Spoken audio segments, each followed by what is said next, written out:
দেখতে পারি। আপনাদের কাছে এই অভিযোগ আসে নাই যে জামাত ইসলামের লোকজন এই যে রাজাকাররা মেয়েদেরকে তুলে নিয়ে পাকিস্তানিদের কাছে দিচ্ছে, তারপরে এরা আপনাদের বিরুদ্ধে যুদ্ধ করছে, মানে যুদ্ধের মাঠেই তো তারা তো একটা পার্ট ছিল, আপনাদের বিপরীত পক্ষে অবস্থান নিয়েছিল, তো তাদের সাথে কখনো আমরা ওই যে মুহিত সম্ভবত এই যে মামলার আসামি, সেই ব্যক্তির বক্তব্য শুনি যে রাসেল এসেছে, আমাকে বাঁচাও, সিনেমার মতো করে দৌড়ে এসেছে, তারপরে ওনার কোলে জড়িয়ে ধরেছে, উনি বলেছেন না ওকে মেরো না। হ্যাঁ, তারপরে মানে এই যে সিনেমা নাটক এগুলো কি হয়েছিল? আসসালামু আলাইকুম প্রদর্শক শ্রোতা, সাংবাদিক ইলিয়াসের রায় আসসালামু আলাইকুম প্রদর্শক শ্রোতা, সাংবাদিক ইলিয়াসের লাইভে আবার এসেছেন রাশেদ চৌধুরী। বঙ্গবন্ধুর হত্যাকাণ্ডে যারা জড়িত তাদের মধ্যে একজন। বঙ্গবন্ধুর সপরিবারে হত্যার মূল ঘটনা এই ভিডিওতে আপনারা জানতে পারবেন। পাশাপাশি আরও জানতে পারবেন যে শেখ রাসেলকে আসলে গুলি করে হত্যা করা হয়েছে নাকি আসলে গ্রেনেড হামলায় হত্যা হয়েছে। আসলে শেখ রাসেল হত্যা করা নিয়ে অনেক গুজব মিডিয়ায় রয়ে গেছে। অনেকে বলতেছে যে শেখ রাসেল তার মায়ের কাছে ছিল, তার মার কোল থেকে তাকে টেনে নিয়ে এসে তাকে গুলি করে হত্যা করা হয়েছে। আমরা এটাই জানি, কিন্তু এটি কতটা সত্য চলুন ভিডিওতে বিস্তারিত দেখে আসি। আমরা ওই যে মুহিত সম্ভবত এই যে মামলার আসামি, সেই ব্যক্তির বক্তব্য শুনি যে রাসেল এসেছে, আমাকে বাঁচাও, সিনেমার মতো করে দৌড়ে এসেছে, তারপরে ওনার কোলে জড়িয়ে ধরেছে, উনি বলেছেন না ওকে মেরো না। হ্যাঁ, তারপরে মানে এই যে সিনেমা নাটক এগুলো কি হয়েছিল? ইলিয়াস, এটা নাটক। তুমি চিন্তা করো, ওই পরিস্থিতিতে কোন একটা বাচ্চা তার মাকে ছেড়ে আসবে, বা মাওকে এরকম 10 বছরের 9 বছরের বাচ্চাকে ছেড়ে দেবে? না, তার কোল থেকে টেনে হেসড়ে নিয়ে আসা হয়েছে মুহিতের কাছে।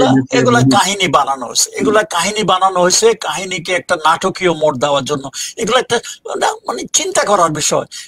কিন্তু ঠিক আছে, তারা এক জায়গাতেই থাকে আর মাও কি ছেড়ে দেবে? না স্যার, বাট স্যার অত ছোট বাচ্চাদেরকে মারতে হলো কেন? মানে ওদেরকে কেন মারলো? এটা কেন সেটা আমি পরে আসতেছি। কাহিনীতে বলা হয়েছে তাকে মারছে, ওখান থেকে নিয়ে পয়েন্ট ব্ল্যাঙ্কে নাকি মারা হয়েছে। এগুলা কাহিনী বানানো হয়েছে, অত আমি জানি না, আমি ওখানে ছিলাম না, যাতে আমার মনে হলো যে এগুলো কাহিনী বানানো হয়েছে। তারপরে সবাই কিন্তু ওই একটা দোতলার একটা রুমের মধ্যে বন্ধ ছিল। শেখ মুজিব চলে আসলো, বাকি সবাই তারা অনেক শেখ মুজিবকে মানে যাতে না নিতে পারে চেষ্টা করছিল, কিন্তু পারে নাই। শেখ মুজিব নিজে থেকে আসছে। প্রথম তো সে খালি গায়ে আসছিল, তারপরে মনে হয় হুদা বলছিল যে আপনি জামা পরে আসেন, তারপরে তাকে পাঞ্জাবি দেওয়া হলো, পাঞ্জাবি পরা ছিল, তার তাম্বাকু সব দেওয়া হলো, ওখানে নিয়ে নিল তাম্বাকু। মনে হয় হুদা মনে নিজেই মনার পাইপ এবং তাম্বাকু নিলেন। নিচে নামার সময় তখন এই গোলাগুলি হয়ে গেল আর কি। কিন্তু ওরা যখন শেখ মুজিব পড়ে গেল তখনই আবার আরেক রাউন্ড গোড়াগড়ি উপরের থেকে শুরু হলো নিচের দিকে, তো জানালা দিয়ে। এই পর্যায়ে কিছু সিপাহী অ্যাকর্ডিং টু বজলুরুদ্দা যেভাবে গোলাগুলি ছুটতেছে চতুর্দিকে, তারা করলো কি লব করে মানে খুব ক্রল করে ওই রুমের কাছে গিয়ে 2-3টা গ্রেড জানালা দিয়ে ভিতরে ফালাই দিল। ইতিমধ্যে কিন্তু শেখ মুজিবের বাসা সবাই একই রুমেই, বাইরে কেউ নাই। বাইরে যারা ছিল ওরা সিপাহী টিপাহী, নিচে পুলিশ টুলি ওরা ছিল, শুধু শেখ নাসের ছিল নিচে, সে নাকি বাথরুমে পরে গুলি খাইছে, বাথরুম মারা গেছে। কিন্তু বাকি সবাই রাসেল মাসেল সবাই মিলে ওই রুমেই ছিল। ওই গ্রেনেড অ্যাকর্ডিং টু, আমি জানি না কারণ দিস ইজ স্টেটমেন্ট ফ্রম হুদা, যে গ্রেনেড নিয়ে 2-3টা গ্রেনেড ওই জানালার ভিতর দিয়ে কাছে ক্রল দিয়ে ড্রপ করে তারা সরে পড়ছে। ওই গ্রেনেড ব্লাস্টে সবাই মারা যায়। এই মানে পরিবার সবাই এক জায়গাতে ছিল, ওখানেই ছিল, এবং সবাই এক রুমেই সবাইকে মারা যায়। রাসেল নিচে বসে নাই, অন্য কেউ, শুধু শেখ কামাল নিচে মারা গেছে, বাকি সবাই ওই রুমে ওই গ্রেনেড ব্লাস্টে মারা যায়। এখন মুজিবের মৃত্যুর পরে কোনো ফরেন্সিক স্টেটমেন্ট নিছে কিনা জানি না, তারা কি গুলিতে মারা গেছে না গ্রেনেড ব্লাস্টে মারা গেছে, এটা কেউ পরীক্ষা করে নাই। পরীক্ষা করলে দেখা যেতে পারতো তারা কিভাবে মরছে, কিন্তু সবাই ওই এক রুমে হার্ডল হয়েছিল, ওখানে সবাই মারা যায়। That was the end of Mujib family. ওইভাবে করা হয়েছে, এটা আমি যা মানে আমার এই বইয়ের মধ্যে স্টেটমেন্ট আছে, সেই এর মধ্যে সে বলেছে যে ওতেই সব মারা যায়। হওয়ার কথা, কারণ একটা রুমের মধ্যে এতজন লোক থাকলে একটা 2-3টা গ্রেনেড যদি একত্রে ব্লাস্ট করে, কারোর কোনো বেঁচে থাকার মানে সুযোগ নাই। তারপরে সেখান থেকে তো পরের ঘটনা আমরা ওই সময় আমার কোনো পলিটিক্যাল এলিমেন্টদের সাথে কোনো যোগাযোগ আমার ছিল না। আমি জয়েন করার সাথে সাথে আমি জেড ফোর্সে ছিলাম, জিয়াউর রহমানের। আমি সামনে ছিলাম, যুদ্ধের ময়দানে ছিলাম, আমার ইউনিট নিয়ে ব্যস্ত ছিলাম, অন্যান্য ইনফ্যান্ট্রি ইউনিটের সাথে আমার দেখা সাক্ষাৎ। কোনো পলিটিক্যাল এলিমেন্ট কেউ আমাদের ক্যাম্পে আসে নাই, কারোর সাথে আমার কোনো দেখা হয় নাই। যতটুকু আলোচনা হয়েছে ওই মুজিবনগরে, তারপরে আগরতলায়, এই অতটুকুই ওই কয়েকজনের সাথে। তারপরে আমার কোনো পলিটিক্যাল এলিমেন্টের সাথে আলাপ হয়নি। আর আমাদের ক্যাম্পে আশেপাশে কোনো মানে কেউ আসে নাই, কোনো পলিটিক্যাল এলিমেন্ট। অতএব যুদ্ধের সময় আমি এদের সাথে দেখতে পাইনি। পরবর্তী পর্যায়ে বাংলাদেশের পরে অনেক কাহিনী শুনেছি যে এই যে রাজাকার কে কি করেছে টরেছে, কিছু বিশ্বাস করেছে, কিছু বিশ্বাস উপযুক্ত নয়।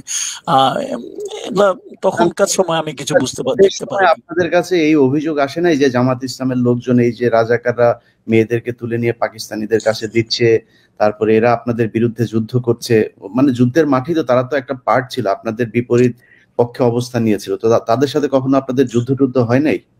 ন 71 আমার এরকম কোনো অভিজ্ঞতা নাই। অভিজ্ঞতা অন্তত আমি যেখানে ছিলাম, মানে আমাদের বাংলাদেশের পূর্বাঞ্চলে, ওখানে আমার নজরে তত কথা হলে আমি ছিলাম সম্মুখ যুদ্ধে।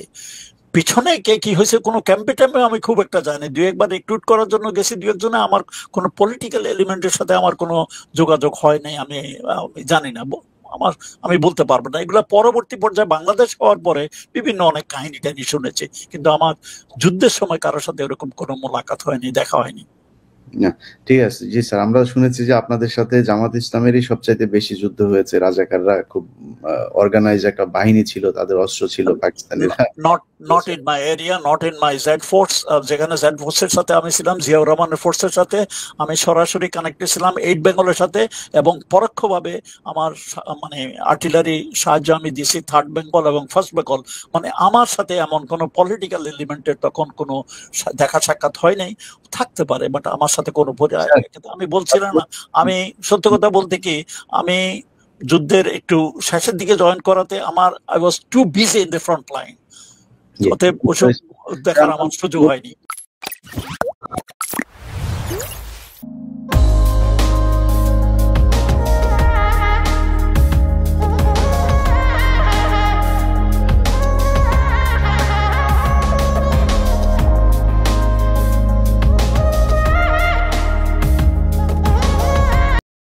দর্শক শ্রোতা, এই বিষয়ে আপনার মতামত থাকলে লিখবেন। আজকে এই পর্যন্তই। আল্লাহ হাফেজ।